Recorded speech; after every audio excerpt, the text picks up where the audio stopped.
when we start losing at the age 30, all this lean muscle Mm-hmm. tissue, is it possible to develop more muscle when you're in your 40s, 50s, 60s? Absolutely. I've seen studies like where you can gain it in your 90s. Every 3 weeks, the Mm, body adapts. So if you're giving it mm, food and you're giving it adaptive type training where your body goes, oh, okay, I'll change a bit. I'll change a bit. It's absolutely possible to have mm, gain lean muscle tissue at any age. And lean muscle tissue, that's the site of longevity. That's the place where they're even showing now in studies how it's the place of mental wellness, like your metabolism, your mitochondrial health. So age 30, we start to lose that. Today, I'm going to talk with Dianne Wiseman.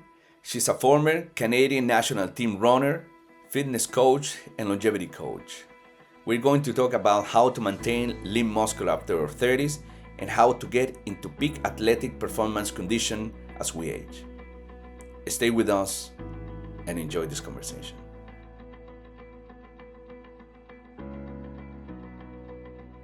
I was an athlete as well when I was in school. I mean, I was not a professional athlete, never, Mm-hmm. but um, sports and meditation had became right now that I'm 42, like my two passions and pretty much the things that keep my life in balance.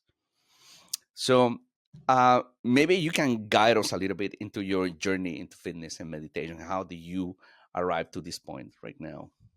The interesting thing about my childhood is it was very magical. I came from a family where my mother saw spirit, her family saw spirit, I could see spirit, but it was nothing we ever talked about the outside world because, you have to be quiet about those things. Those are kind of crazy. But it really gave me an understanding of we're not just this physical world. I could see more. And Mm, I feel really lucky because I think we all have those abilities. It was just because my mom wasn't afraid of it. She always said it brought her comfort.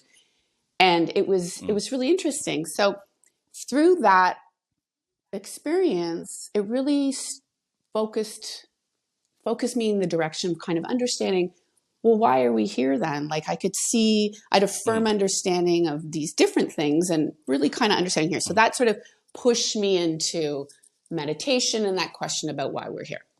So mm, while I was pursuing that, I started out with trying all different types of different meditations, Buddhist, mm, Indian, like all different types. And they didn't really suit me because my learning style is kinesthetic. And mm, I also am very visual. So once I sort of gave in to the fact that I wasn't going to fit into this different boxes of meditation and understanding really it's about creating space so you can go inward and understand more mm, about yourself. So when I mm, sort of went in, so that's why I really call for myself, I call meditation contemplation because it's a moving thing. And so once I stopped trying to make my mind quiet and go still and just allow the experience to happen, it really opened up a whole other world of understanding. So mm, parallel with that, when I was young, when I was 12, 13, I was a very talented runner. And everybody got so serious about it because I was running really fast times and it kind of freaked me out. So I never really pursued it. It was always sort of there in the peripheral of my life, something I wanted to do. So when I hit 25, I was at university. I decided, oh my gosh, I'm getting old, which is so funny that I would think at 25. But I thought, mm, I'm at age 25, I'm getting old. I'm getting older. I'm going to start trying to pursue competitive running. This was my thing. I've always wanted to do it. mm, So I approached the Canadian middle distance coach. He agreed to coach me. And as I was pursuing my fitness and getting stronger and fitter and my running, parallel to my meditation, I started to see how they merged and mm, how together they created an even greater platform for me to step into more of my own personal power, which I see personal power as really uncovering those subconscious drivers within you so that you make the unconscious conscious. So you can make conscious choices. So mm. I saw how they really worked together, and that's where I stand today. And that's why I really promote that. Obviously, that's my business, but also a way of life for me. I saw that you are a longevity and fitness coach. What exactly is that? Um, Longevity and fitness, because I feel that when you're fitness training, that you need to do it consciously. And so I believe fitness training should be targeted on strengthening the systems of the body as they weaken.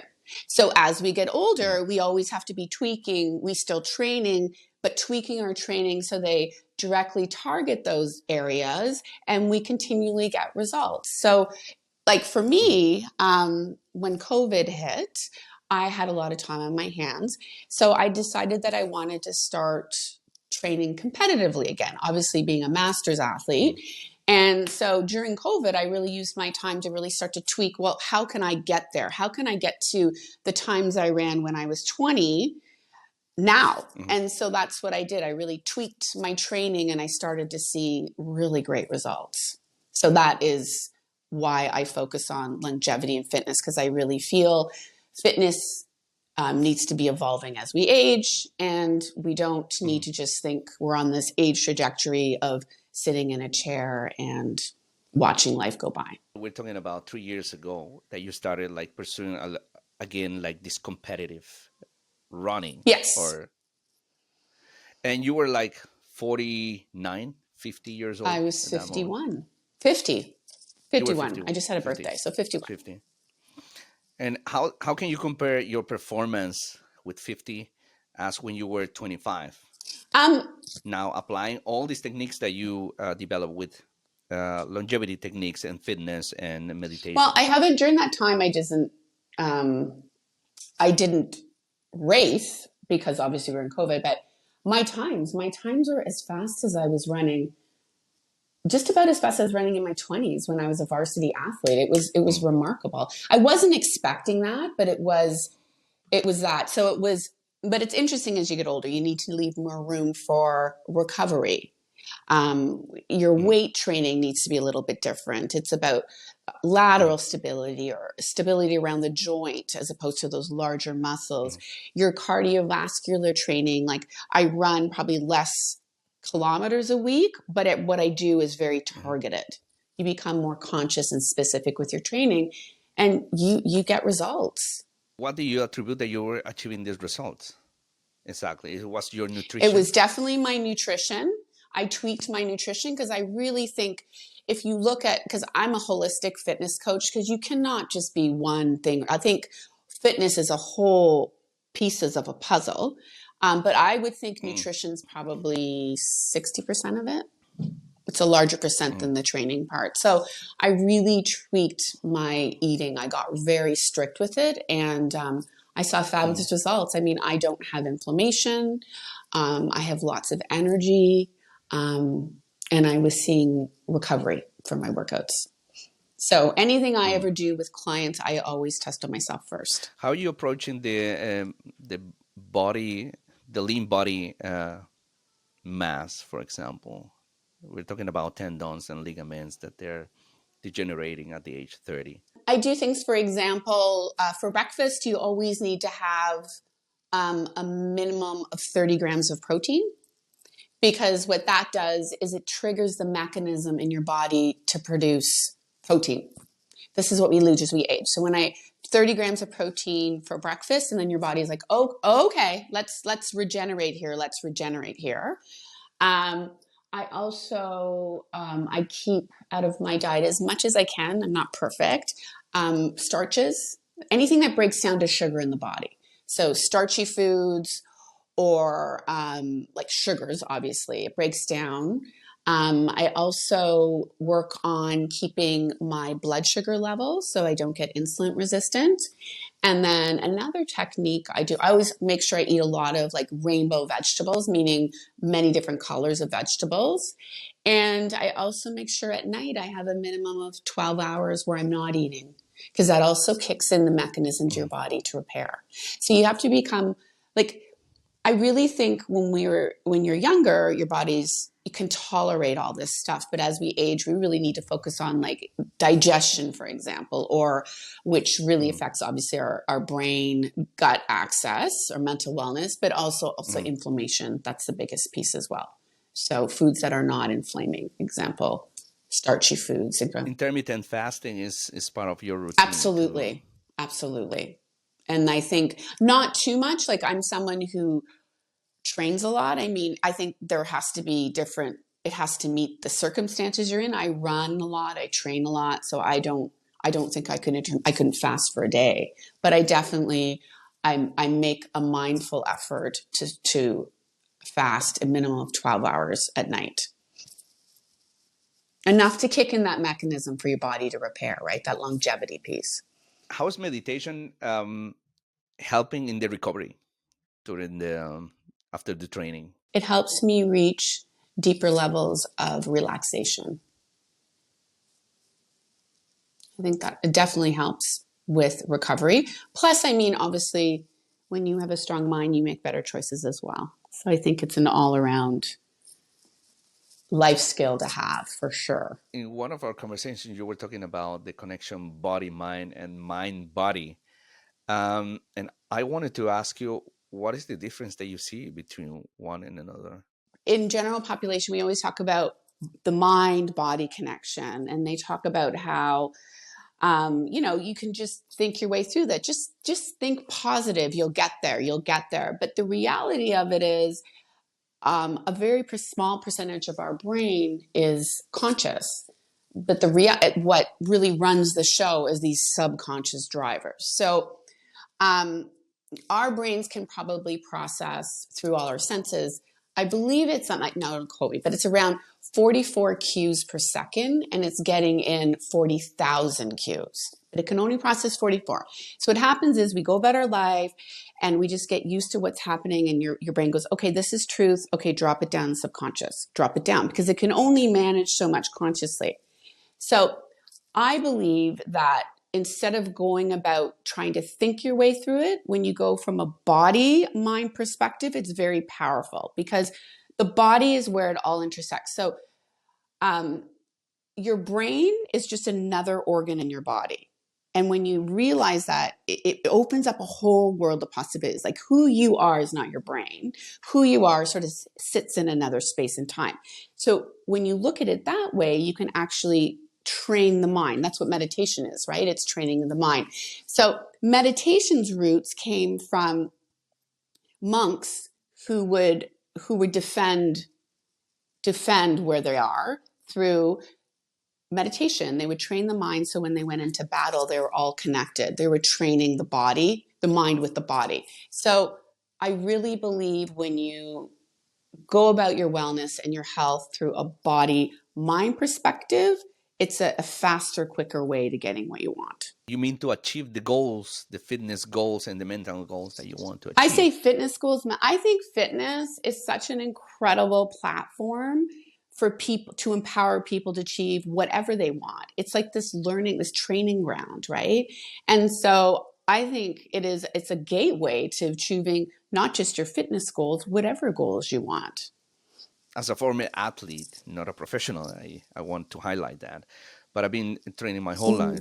Mm. Um, I just see the benefits of overcoming a lot of emotional and personal obstacles with the resilience that I developed while training for a competition, training in sun, training in the snow, training in different like environments, and trying to push to another level, make another rep, make another Mm. cycle, always trying to go more. And this is developing something in your mind that when you have to perform or to tackle one situation in your life that is not really physical, you have this mind strength to say, I can do it, I can go, I can do one more rep, and you can go and achieve what you want to do. So I believe really that sports are super important for kids, are super important for everybody, Mm-hmm. and it creates like a mindset of achievement that that is very important for life.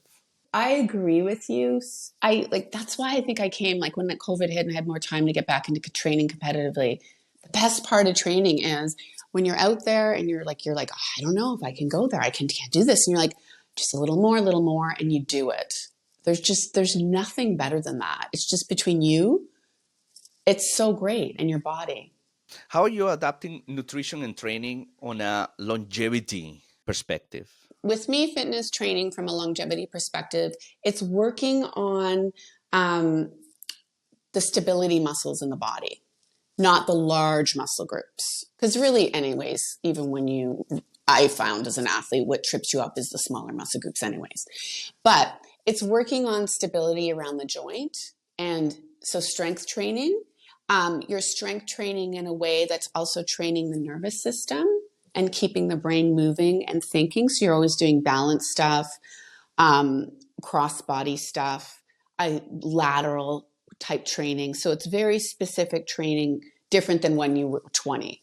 And also, I also think what's really critical is to have, I call it intensive cardio. So it's interesting when you're older. You can only train so, if you train too hard, it creates stress response in the body and cortisol, and it does absolute opposite to what you want. So you're always moving within that level. So doing cardio intensive, I call it, is training that's very controlled, but where you do bouts of where it would be like anaerobic type training. So training the muscles, working on the fast twitch. These are things that deplete as we age, but like epigenics, you can introduce things that'll help keep that part of the body strong. So really it is largely focusing on the systems that we lose as we age, but we can train as we age. And then from a nutritional standpoint, it's the timing of how you eat and it's the portions of how you eat. And that helps with longevity. Absolutely. Because those are, obviously food's the building block. Like food is medicine. It's the building block. If you give your body, I believe our bodies seek balance. And if we give it what it needs, it will do what we want it to do. It seems like your training now is not as hard as when you were 25, but you're achieving the same results in timing. Yeah. So how is this possible? It's because I'm smarter with it, actually. I'm smarter with my eating. My eating's much better now than it was then. And I'm very specific with my training. I'm just smarter. I'm smarter with, I think also, sometimes I look at my younger self where I just kind of didn't feel like enough. So I was probably running way too many miles, training too hard, not recovering. Whereas now, as I've gotten older, I get a little more mature in my balance and my approach. So you think that younger athletes could perform a lot much better with a Yes. perfect mindset, with a perfect guidance, with a perfect nutrition, with a perfect Yes. training? It's funny, like you look at the fitness industry, right? It's all sort of like one size fits all training. And it's ridiculous. Like really when you hit age 30 is when you start to lose 1 to 8% of your muscle tissue if you don't train. Age 30 if you don't train. And lean muscle tissue, that's the site of longevity. That's the place where they're even showing now in studies how it's the place of mental wellness, like your metabolism, your mitochondrial health. So age 30, we start to lose that. And yet we're sort of giving this basic prescription of how to train, and it doesn't make any sense to me. Like you should be mindful of where you're at. You're working with a group of women, like in the age 40, 60, yes, right now. And you're conditioning them into create longevity and have a mobility and build a healthy and lifestyle. Feel good about themselves, like feel happy. Yeah. When we're talking about muscle development at this age, when we start losing at the age 30, all this lean muscle tissue, is it possible to develop more muscle when you're in your 40s, 50s, 60s? Absolutely. I've seen studies like where you can gain it in your 90s. Yeah, absolutely. It's totally possible if you give your body the building blocks it needs. And like you got to think of your body like it's like when a lot of times when you see people, they have like this sort of set workout and they do it, a couple times a week, and they're not really getting results because the body adapts every 3 months. Every 3 weeks, the body adapts. So if you're giving it food and you're giving it adaptive type training where your body goes, oh, okay, I'll change a bit. It's absolutely possible to have gain lean muscle tissue at any age. You were talking before about mitochondrial health, and the mitochondria is giving a lot of energy to the cells to perform. So how specifically are you working to develop this for your clients? Oh, mitochondrial health. That comes, you can help promote mitochondrial health or create more mitochondrion with specific type training. So that's training where you're going into areas like, say, of anaerobic training. So past that oxygen, and it creates an environment in the muscle to create more mitochondria. So it's through training, and then proper eating also fuels. Omega-3s fuel, help feed mitochondrial health, less inflammation in the body. So that's non-starchy, no white, things that break down to white sugar. But yeah, largely the training, the anaerobic type training. So that's where, like, say an example, I'll have someone do walk a minute, jog 30 seconds, then sprint 30 seconds. That sprint piece can help to get them into that zone, which stimulates mitochondrial health and growth. This work that you're doing with the woman, how specifically are you working with this woman? Okay, so I have that because I'm creating a 3-month program. And it's a holistic program to help give people tools to always be able to, be in control of their physical, like health. They're making healthy decisions and choices. So it's been really rewarding, I must say, and I'm getting a lot of great results with these women. We're about halfway through the program. So the first month of my program, we talk about food. And so the importance of different nutrients, the timing of it, and the scheduling of it. I think it's really important that we all understand why we're doing things, and it'll help us make healthier choices. Halfway through that month, then 2 weeks in, we talk a lot about lymphatic system, because that's sort of the unsung hero of the body. And as we age, there's a lot of issues is inflammation. So the lymphatic system is that system in your body without a pump. And so it's a part of your body that helps flush out toxins. So we talk about how we can introduce lymphatic exactly massage, ways to take care of your lymphatic system to help assist inflammation. Because a lot of times too, when you start eating properly, your body's going to start flushing out toxicity. The second month, we work on weight training program that's very longevity specific to help realign the body and to help strengthen the weaker, the smaller muscle groups. We don't work with heavy weights. It's usually smaller weights just because we're working on smaller muscle groups. And also I introduce in that part of the program archetypes. So we talk about the universal archetypes. There's 4 universal archetypes that about not allowing us to step into our power. So sort of going into that area of understanding, we all sort of have these operating systems and way we think and make decisions in the world that's sort of universal, that are kind of subconscious.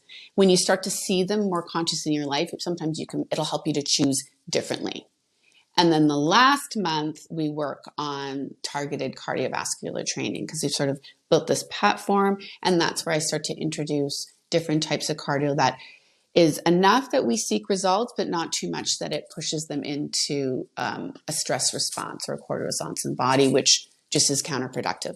Because I think those over-prescriptive stuff, like say Orange Theory, which I think is great, but that sometimes it can be too much for people, depending on where they are in their fitness journey. How do you apply the meditation into your workouts? Meditation is really important. I know that you always hear people talk about mindful eating, mindful living, mindful. Mindful is a product of meditation. So I see meditation as training of the mind, and the result is the meditation. It's kind of like the mindfulness. And I think ultimately that's your goal. You want to be in a life circumstance. You could be in an argument. You could be giving a presentation. You want to be fully present for it. You want to make choices that are conscious. You don't want to go into fight or flight. You don't want to go into old operating ways of being in the world. You want to make new choices so you get different results. So meditation, I see, is training of the mind. And then this beautiful result is mindfulness. So what I do a lot with my clients is we are really mindful. Like, we do the training of the mind, but during training, when you really mindful, it's interesting to see what comes up for yourself as well as your training on top of just physically training.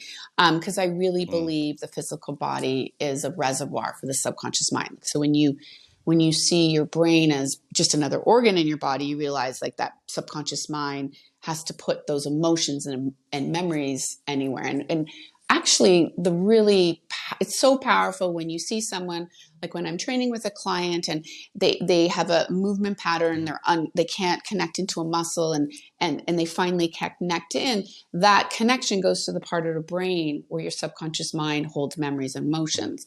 And it's so powerful to see how someone will Mm. just sort of uncover something interesting that they never thought about. And it really helps them heal and grow. So you're talking about some kind of emotional blockage that your clients had. I'm sure you, being an athlete and being meditating and being so in tune with your body, probably had experience like that. I have experienced things like this with physical training as well, but by me is being more acute when I'm doing meditation or I'm doing Mm-hmm. yoga. I think because when you are doing yoga, it's like it's not only that you are making some movement and physical activity for the muscles.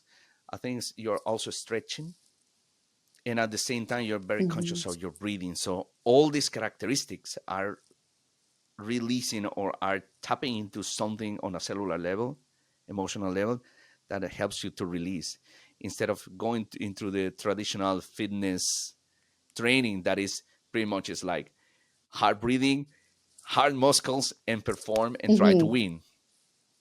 win. I believe the results could be the same, but yoga is more it's more like a repair training like a um, than like a physical training for me as well. I think too with yoga too, because you're focusing your mind on the muscle too, right? Like you're focusing in on the exercise as opposed to just executing an exercise. So when you have that bit of a shift, you start to see come forward. That's really amazing. Isn't it so powerful? Like you don't have to go to anywhere else, but just be with yourself. Your body seeks the balance. It's so incredible. Are you also making some kind of inner work with your client as well in this Yeah, context? I always talk about like I love seeing people like making unconscious conscious, and I mean I feel really honored to be witness to this because they're doing it, right? I'm just holding space for it. But yeah, we just talk about, empowering. Like it's, to me it's very simple. Um it's choices in a day. Do you make empowering or disempowering choices? And you do that by, do you disempower by things outside yourself, or do you choose inside yourself? You just don't want to have an argument, so you don't choose peace, you don't speak your truth. Like it's just always that negotiating of power I find interesting. And so I do talk a lot about that with clients, but it's also that way you were talking about, like what we were talking about earlier about just that physical, okay, I can't do this, and you do it. It just you get so much confidence and to try something new in your life through fitness training. Yeah. How's your approach to meditation? What kind of meditation are you doing? I took a mindfulness course, like a certification at the University of Toronto, and so the Dalai Lama um, is acknowledged. University of Toronto. I think it was at Harvard, went to MIT and Oxford, or the meditation center. So it was very interesting what I learned there. And so what I feel is that when the Dalai Lama brought meditation to the West, he presented it as a peaceful pursuit, a soft, peaceful pursuit, right? That's like you're saying, it's more feminine. Not that masculine is not powerful, but a soft, peaceful pursuit. But that's not what it is. And so I think that there's a lot of misconception of what it is. And what it is was basically developed by monks training their minds so that when they went into battle, they were always connected, knew where each other were, and they fought as a group. So I think there's a misconception out there about what it actually is, because it really is just training the mind. And if it was presented in more of, I guess, a masculine way, there would be less resistance. People don't, because there's conflicting, they don't get the value of it. They don't see it's just simple. Yeah, like I said, train as I go on and on. But it's training the mind. It's not going off into the ethers and seeking inner peace. Peace comes from when you have choice. Peace comes when you understand your subconscious drivers. Peace comes when you know you can choose this way or that way. You can still do the same old thing. Peace comes when you can actually achieve your goals because you're not subconsciously doing habits or things that get in the way. That's when peace comes. It doesn't come by just sitting there going, you know what I mean? So I think it's a misconception of the practical reality of it. Well, actually, you were talking about mindfulness as a byproduct of meditation, and and for me, that means that as long as you're meditating more and you're developing this Mm-hmm. muscle for meditation, you are living on a more meditative consciousness during the day because you're more present. You're not in your thoughts in the past. You're not in the thoughts of the Mm-hmm. future. You're right now, performing right now with your clear focus. And I think that is one of the things that meditation is bringing is that it's bringing you in your center. There was this study where they were asking a group of men and women if they would prefer like an electric shock or to be left alone 15 minutes with their Oh, own thoughts. interesting. Yeah. And 60% of the men chose for the electric shock. Wow. 60%. And I think the study was that for the females, for a woman was like around 35 to Oh, 40%. that's interesting. I wonder what the discrepancy is. What do you think? If you see the statistics, I mean, men are suffering more from Mm-hmm. depression. The criminality among men is bigger. The incarcerations in jails and everything is more packed with men than with women. Um, where is this coming from? I don't know. Social pressure or. But if you see also the rates of suicides is higher among men than by women. And I think this kind of studies just reflect that a society in which we have to be constantly feeding our minds with social media, with alcohol, with drugs, with a lot of input because we cannot deal with our own emotions. And I found for myself that meditation is the best way to take control of your emotions. Do you feel you were conditioned as a male not to be comfortable with emotions? You're not supposed to be that way. I have no shame, you know, because I believe that every time that I'm releasing an emotion or I'm processing it, this is not getting stuck in my body and it's not producing any kind of disease. So, as in contrast, during these 3 years, when my mom died and after, uh, when I was holding all these emotions, I had the feeling that I was getting sick. I had the feeling that I was not feeling free in my body until I released these emotions, and then I came back again to who I am truly. And but for me, it's not a problem to show emotions. I think it's really beautiful because if we start going in a philosophical way, I believe that for me, the meaning of life is to feel and experience emotions. That we as spiritual beings, we incarnate in this body for a reason. And the reason for that is because we are able to feel in this body. If we don't have this body, we don't feel anything. So imagine if you cannot taste a very delicious chocolate Mm-hmm. because you don't have a body. So you're just like a spiritual being somewhere without a body. And I think that emotions are kind of like that. It's like this candy, this chocolate, and it's very delicious that you can try. At the same time, life is a series of Mm-hmm. beautiful and painful experiences. And of course, you're going to experience a lot of other emotions that are painful: sadness, depression, I don't know, a breakup that is breaking your heart, whatever it is. And at the same time, people are trying to avoid all this pain, and they blockade themselves into not feeling anything. But at the same time, when you're not Mm-hmm. feeling this, then you're not feeling the good emotions. You're not feeling gratitude. You're not feeling love, because if you're completely emotional turned off, it's like you cannot feel anything. And I think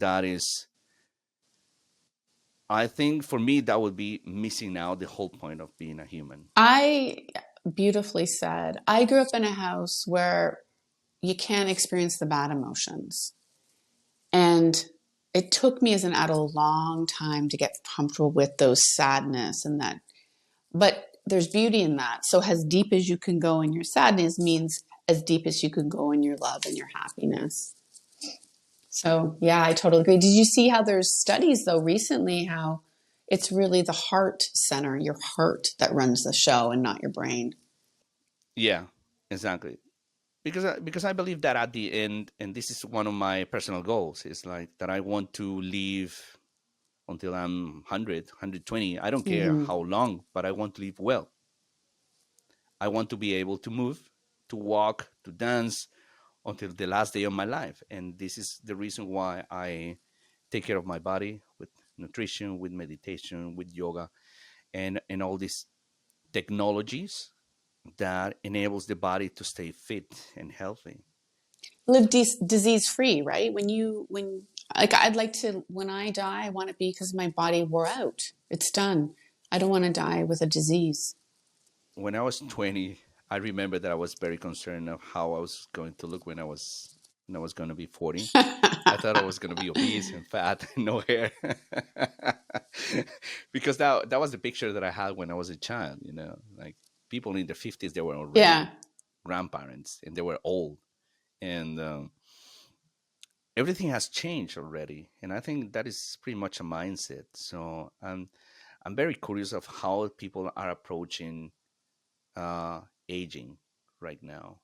And Personally, I would love to know how is your yeah, I'm always trying to adapt. Like I really have a growth mindset, and I'm always trying to adapt and change. And I can see how with my aging, it's not a linear. It goes down in steps. So um, with me, I just want to keep learning, and I like to learn new things. Like last summer, I learned how to play golf. I loved it. This summer, I run. I'm still doing. I have my running goals.